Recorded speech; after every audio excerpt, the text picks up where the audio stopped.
Example 1.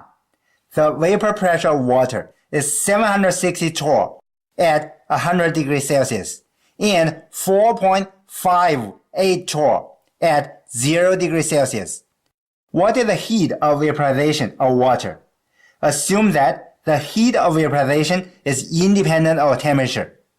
When we are given a calculation problem, the first step is always to summarize the most important information. The most important information include numbers with units, what we are looking for, and balanced chemical equations if there are chemical reactions in the problem.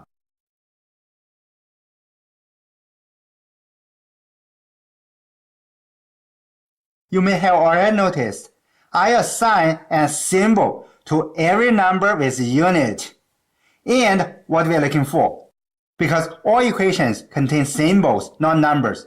If we can assign appropriate symbols to the numbers with units and what we are looking for, it will be easy for us to find out which equation to use.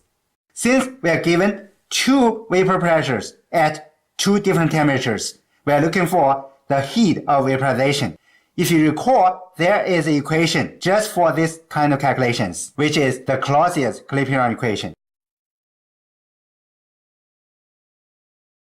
The Clausius-Clapeyron equation contains 5 variables. If we are given 4 of them, we can calculate the 5th one. We just need to plug in the numbers. Remember, the temperatures should be in Kelvin.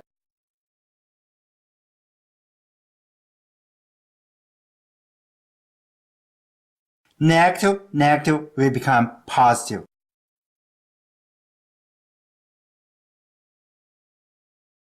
From our calculation, we can see that this actually is a C or D work, because we only need to plug in the numbers into this Clausius-Clapeyron equation. It doesn't involve any additional steps.